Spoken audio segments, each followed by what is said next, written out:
Welcome to Energy Stew. This is Peter Roth, your host.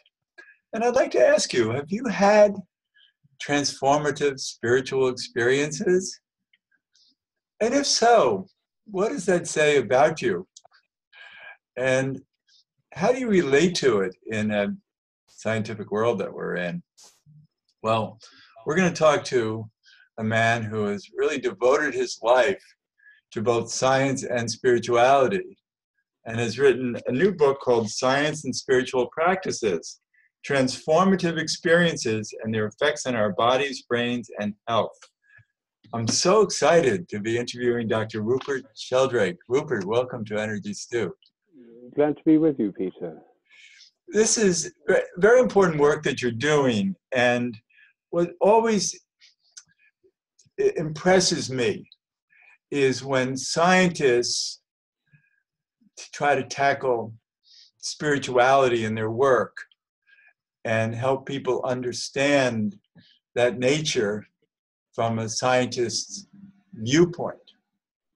And you certainly hold both very dearly. So, your other books, you have a recent book that had to do with scientific practice and how that is limited because so many scientists really don't understand spirituality and also are dogmatists in their own right. And I think one of your biggest perhaps issues in life is that you're very far from a dogmatist. Yes, gets me into trouble. Right. You've gotten into a lot of trouble because you're breaking the mold and you're asking questions and you're asking people to ask questions that they don't normally ask. And then they don't like it. So can you tell us, what drives you? What's really the biggest driving force in your life? I think the biggest driving force is trying to open things up, from the restrictions and dogmas of science. And also in the spiritual realm, the trying to sort of open up the spirit of inquiry. I think spirituality is about inquiry, but people often see it as being about dogma. In my experience, religious people in Britain, at any rate, generally speaking, much less dogmatic than defenders of scientific materialism. But I think in both areas, there's a need for moving on. My book, Science Set Free, is about moving on from the dogmas of science. And Science and Spiritual Practices is about looking at spiritual practices afresh, which science can help us do. And recognizing we're in this unique situation today where we have access to spiritual practices from almost all the world's spiritual traditions. They're open to us now as never before. And so it's really trying to make sense of what's happening here. And science can illuminate this because, for example, all traditions have some form of meditation. And they all have something in common. Traditionally, they didn't recognize that other people were doing something rather similar. And the scientific approach can help us to show, to see what's in common between them and understand better what's going on. Right, because nowadays science can measure brain waves and energy activity around the body. And not just brain waves and energy activity, but also the effects of the meditation or other spiritual practices. What effect do they have on people's life and health over longer term periods? Right. And so we juxtapose that with the history of religion and how that has either supported that, and there are underpinnings of all religions that are very spiritual and have very strong practices that people have really advanced consciousness in. Absolutely, yes. I think all religions start from spiritual experiences. For example, the Buddha didn't get to where he was by studying for a PhD and working as a postdoc in theology. He got there by meditating, becoming an ascetic, meditating. And he was enlightened sitting under a tree, not through working in a library or a seminar room. And likewise, Jesus didn't get to where he was through just studying, nor did the ancient rishis of the Himalayas. They were meditating in caves and exploring the nature of the mind. The same with the Buddha and Buddhist monks. And so I think that the basis of all religions is really a kind of mystical sense of connection or union, an expanded state of consciousness, which can be arrived at through spiritual practices. And sometimes these experiences come spontaneously, so it's not always a result of practice, but practices can help. Right. And then the religions are pursued by people who haven't had these experiences and create dogma around them. Well, sometimes I think that they're developed by. Sometimes they have had these experiences, but when you're trying to teach about this to people who haven't, and after all, most children haven't, and most people getting on with their lives haven't, then you have to say something about what's going on, and you have to talk about it even though people haven't had the experience. I mean, this is true of any area of education. I mean, most scientists, most people who study science at school or at university have not actually explored the Higgs boson in the Large Hadron Collider. They haven't actually discovered the structure of DNA for themselves. They haven't actually spent years in field work in the Amazon or any of those things. They're learning it all from books. And later, when they do a PhD or a postdoc, they actually get research experience. But if you compare it with science, which is based on experience, or at least experiment, which is a form of experience, again, there too, you have to teach it without supposing people have already had these experiences. I think it's inevitable. Right, and there are different kinds of people. So there are so many people who are very smart scientists, but for some reason, they're not open-minded about extraneous ideas that might make their science even wiser. Yes, I mean, I think some people prefer to get on with the details, and there's nothing wrong with that. As you say, there are different kinds of people, different dispositions. I think where it goes wrong is when people think that science has all the answers and all the truth. That's really what one could call scientism, making science into a religion. Not all scientists do that. And in fact, a lot of people who are devotees of scientism aren't even scientists. They're true believers in this cult of science, but don't know very much about it. Right, and perhaps can't know very much about it because their minds are driven towards dogmatism. Yes, I think that, there are different dispositions, and we're not going to make everyone the same, nor should we try. But I do think that a great many people are open to spiritual experience, and I think that's why, even though this is one of the most secular ages in the history of the world, especially in Europe, millions of people now have spiritual practices. I mean, yoga and meditation, for example, in the last 50 years have traveled far beyond their native home in India and have become worldwide phenomena. About 18 million Americans now meditate, for example. And that shows a lot of people actually want to take up spiritual practices. Right. And I've been looking a lot at evolution and where our world is headed. And we're reaching a point where we need these spiritual practices to find deeper truths in order to solve seemingly unsolvable problems in the world.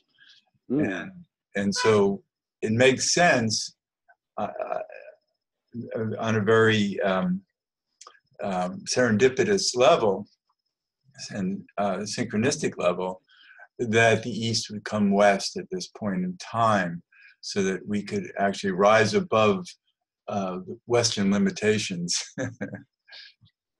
Yes, No, I agree. I think it's really important that that happens. Um, but there are also spiritual practices which have always been common in all traditions, Jewish, Christian, Muslim, everything. Right. One of them is singing and chanting. Every religion has singing and chanting as part of it. Chanting being a kind of rather simplified form of singing with simpler tunes and words, more repetitive words. But we find this absolutely everywhere, in tribal cultures in Africa, in Christian churches, in Sufi Qawwali and devotional singing. We find this everywhere, and the reason is that it's very fundamental to our nature, and singing and chanting bring us together with other people in a kind of physiological synchrony. That, again, an insight from recent scientific research. So, there's one of the points I make in my book where I discuss 7 different spiritual practices is precisely that there are a whole range of spiritual practices. Meditation is one, singing and chanting is another. And they do different things. Meditation is usually done alone in a quiet place, and you can do it with other people, but you're not interacting while you're doing it.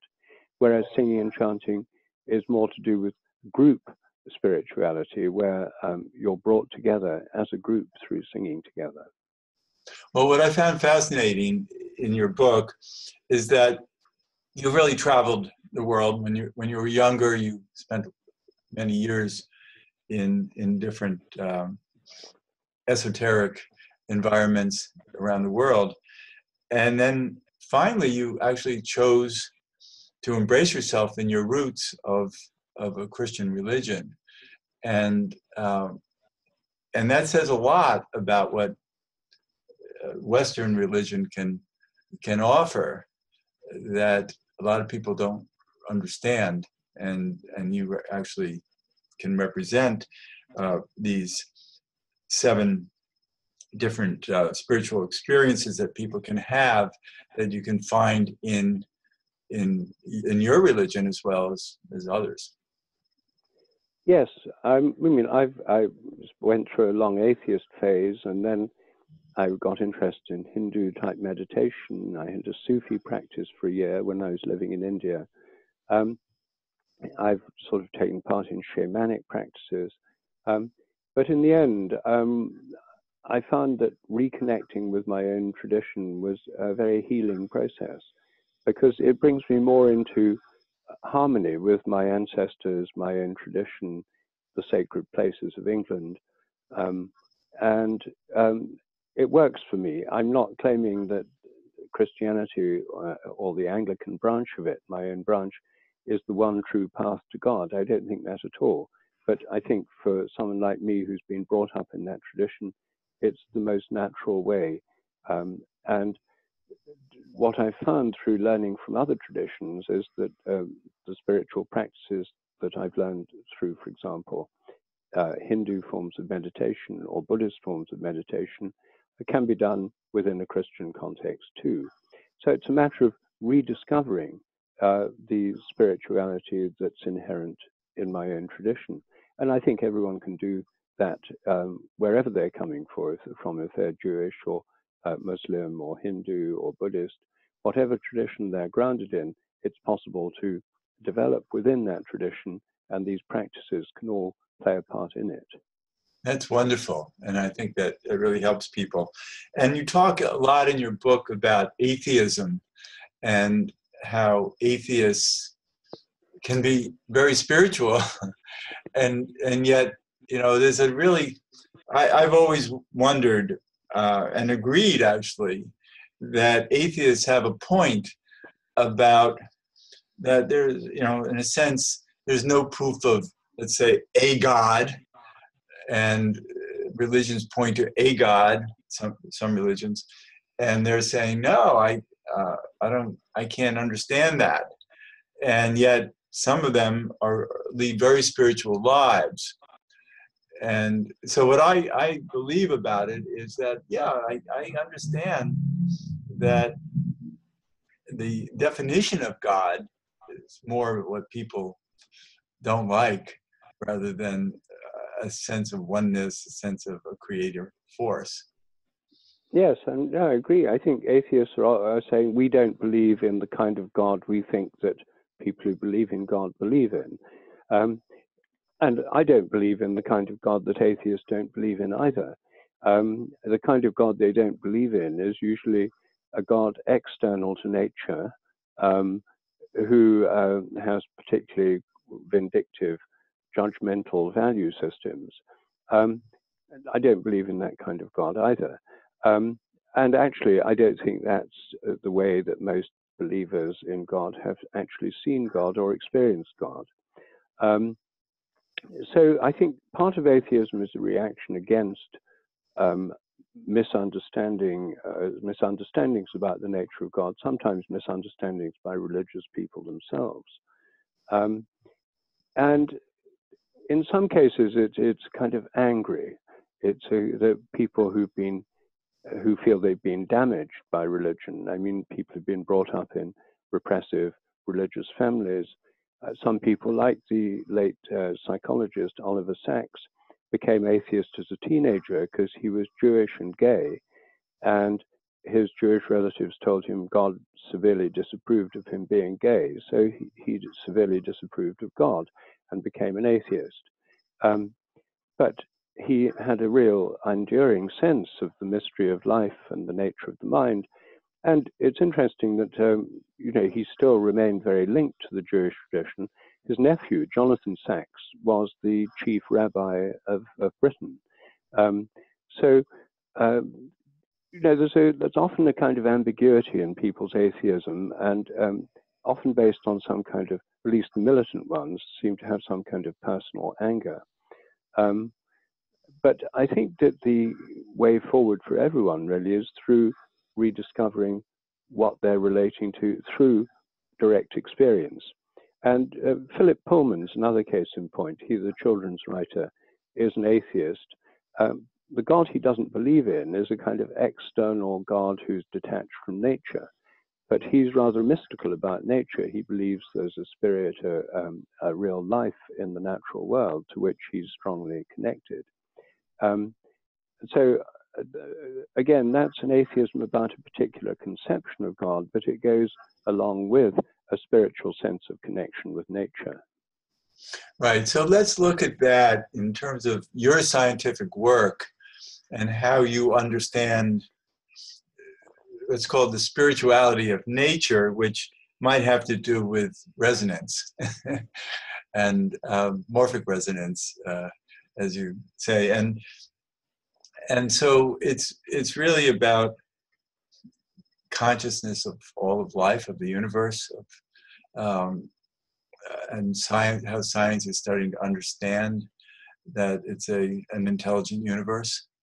And you're one of the great promoters of that. Well, I think that my own ideas about morphic resonance are mainly to do with the habits of nature. And the habits of nature, like our own habits, are mainly unconscious. I think that nature involves an interplay between habit, consciousness, and creativity. Habits were originally conscious, and they become unconscious through repetition. I mean, I learned to ride a bicycle when I was a child, and ever since then, I can just get on a bicycle and ride it. I don't have to think about it. But I did have to think about it when I was learning it. I had to learn which pedal to push down and that kind of thing. So I think a lot of our nature is habitual, like the nature of nature itself. And evolution is a kind of interplay of habit and creativity. And creativity comes through consciousness. I see consciousness as concerned with possibilities. And we mainly choose among possibilities. I see spiritual practices as mainly concerned with connecting with the flow of nature and the flow of consciousness that's greater than ourselves. Obviously, the whole universe is greater than ourselves, and life on Earth is greater than ourselves. We're part of a much larger process of flow and development and evolution.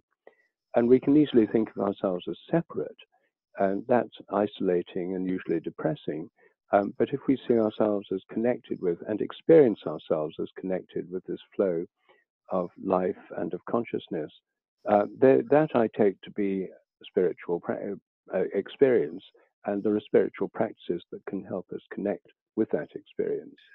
One of them is gratitude, because gratitude is very much about recognizing how much we're part of a flow. Right, and so to me, a lot of what we're trying to do is align ourselves with flow, and perhaps align ourselves with resonant patterns that we've developed or humanity has developed over its history, and also our universal spirit has developed in its history. And so these resonances have different levels of cohesiveness, for instance. And so when we're in these different practices of meditation and sound, singing, chanting, even pilgrimages, visiting holy places, we're attuning to resonances, to frequencies that exist through our actions. For instance, I'm not a great meditator. I've had some extremely profound meditations, and I don't seek them out as much because I really do live, I believe, in a universal consciousness, since I'm practicing intuitive and I speak with the universe all the time. So I feel connected all the time. But I've been a runner all my life. And I remember years ago speaking with some Tibetan lamas, Rinpoches, about meditation and saying to them, you know, I don't do all these practices, these meditative practices, but I'm always running. And they said, oh, that's good. Keep it up. Because that gets you into a state that is in alignment with different energies. Well, I think that's a very interesting point, Peter, because I'm writing a sequel to Science and Spiritual Practices at the moment. And one of the things I'm writing about is sports as a spiritual practice. I think that in the modern world, one of the most common ways in which people experience altered states of consciousness and a sense of being connected with something greater and being in the flow is indeed through sports, of which running is one example. And there's a lot of stuff about the runner's high and about being in the flow. This can also happen through fast sports like downhill skiing. And then there's this whole proliferation and evolution of new sports in the last 50 or 60 years. Hang gliding, snowboarding, right, windsurfing. All of these are about experience, primarily about experience. They can become competitive, but that's not what they're primarily about. They're about sensations and experiences. And we've now got sort of hundreds of billions of dollars a year spent on sports, which people are doing to get experiences, to have experiences. And I think the appeal of that, in many cases, is that it's possible to get into this state of flow, the sense of connection, the sense of being in the present. Meditation is one way of getting out of the discursive mind, what's the default mode network within the brain, which is about ruminations and worries and fears and so forth. Meditation can help you be in the present. But as one of my friends who's a rock climber said, when he was really busy, when his mind was completely full, he tried meditating, it didn't work. But when he was 50 feet up a rock face, he was completely in the present. You had to pay attention. He had to pay attention. He couldn't let his mind wander. And if you're in the middle of a football game and you've got to be totally attentive to what's happening all around you. So I think that that sports are indeed one of the ways in the modern world in which many people do, without even calling it spiritual, which they do have a kind of spiritual practice. Yeah, and there are books on that aspect of sports, and I see it as developing sports habits or abilities that bring you into what might be called the sweet spot, where Yes. you feel at one with your body and with nature and with movement, and everything around you just flows. It's the flow that you're at one with. Absolutely. And of course, to do that, you have to have a practice. You have to be skillful enough to get Right. into the sweet spot. You can't get into that if you're fumbling or not sure what to do next. You have to have a kind of confidence to flow with it. And I suppose the most articulate statement of this early on in this discussion was through Herogle's book Zen and the Art of Archery, where he shows how it was just being in the state of just happening. And Michael Murphy was one of the people who really drew attention to the spiritual dimension of sport. And I think he was influenced by Herogle and by martial arts, which are all, again, where the spiritual side and the physical side are much more explicitly connected. And Michaal Murphy wrote a book, Golf in the Kingdom, about the spiritual side of golf. Yes, so I think part of the practice in the case of sports is simply getting good enough at what you're doing so you can be in the zone, in the flow, which you can't unless you have you have to put in the effort, the practice to get to that state. So that's very exciting to think of sports activities as a spiritual practice. And so many sports can lead us to that. I'm just picturing bowling and being able to hit those strikes one after another is a Yes. spot. Well, it's a skill. I mean, it's a skill and it's satisfying. And if you're really good at it, again, you have to be completely present.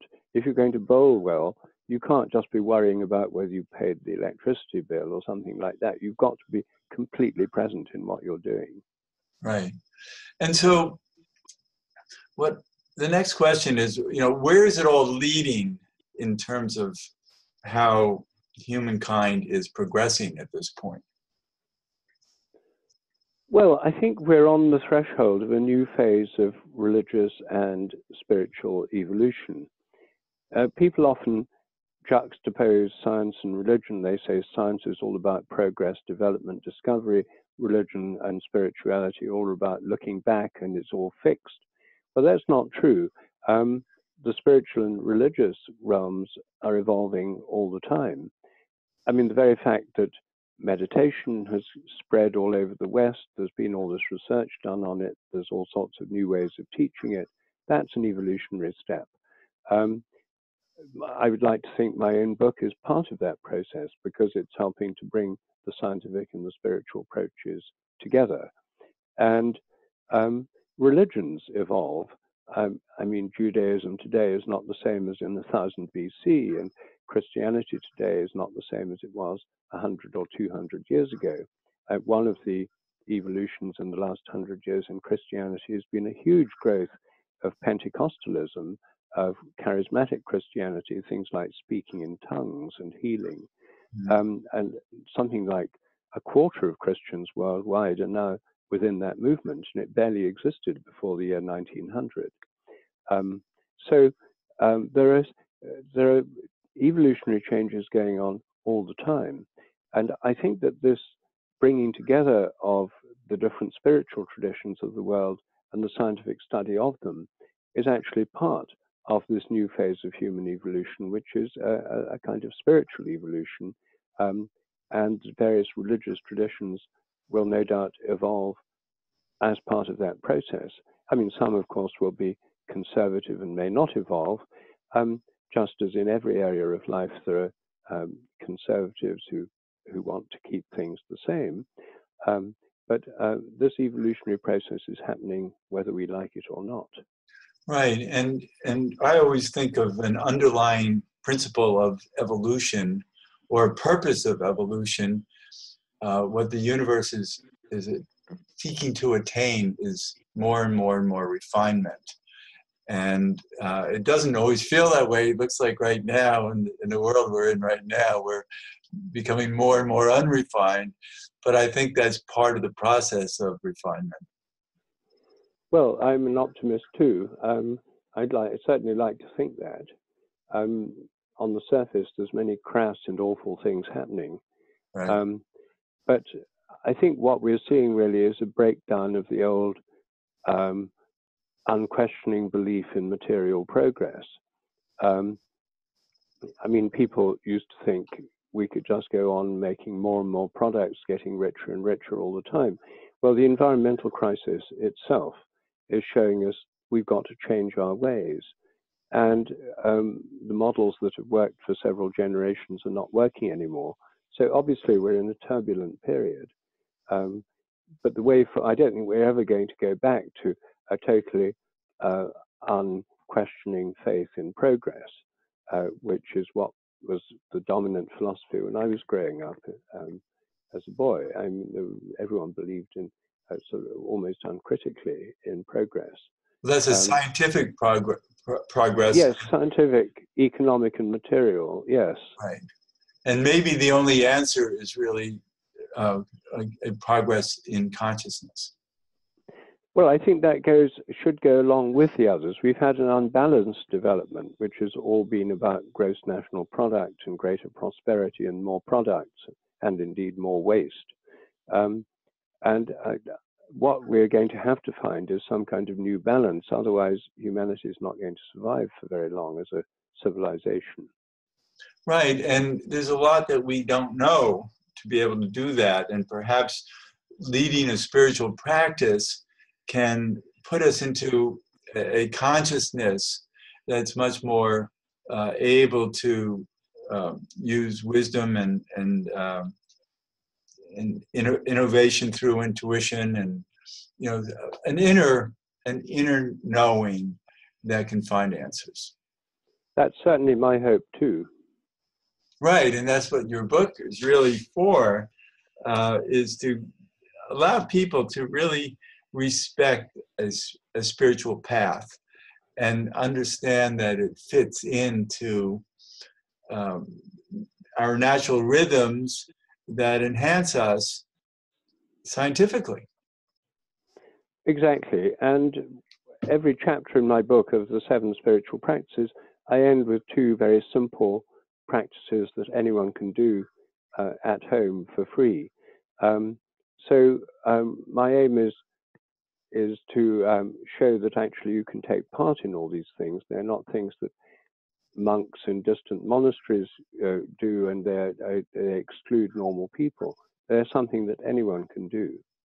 Right. Now it's so helpful, and I think people really should enjoy reading science and spiritual practices, because it's very enlightening about so many different things that we want to know more about. And so your life is being guided to really help so many of us.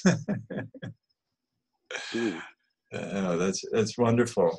And so we all want to feel, as you said, more optimistic about our progress, and maybe we just need to get out of our own way and climb into our own frequencies and resonances that are deeper and more sustaining. Well, I hope so. Yeah. So for our audience, they can find the book in bookstores and online, and they can listen to it too, the audible version read by me. So if anyone prefers listening to a book instead of reading it, that's an option as well. Oh, good. And is there a website? Yes, my own website, www.sheldrake.org. There's a lot more information about my work. All my scientific papers are on there for free. There's lots of podcasts, interviews, talks, and so on. So there's a huge amount of material, all free of charge, on my website, sheldrake.org. That's wonderful. This is so exciting to talk with you. So many of our audience, I'm sure, are very familiar with your work and your books, and are going to be happy to read more and know more from your new book and your website. So I want to thank you so much for being a guest on Energy Stew. Thanks, Peter. Very good to be with you. Thank you. And we're going to end the show.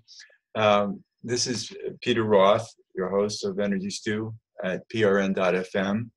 And I can be reached at peter@heartriver, HEART river.org. And we're going to follow up from this show with a fundraiser for our station, because it really can use your support at prn.fm. And thank you so much for listening.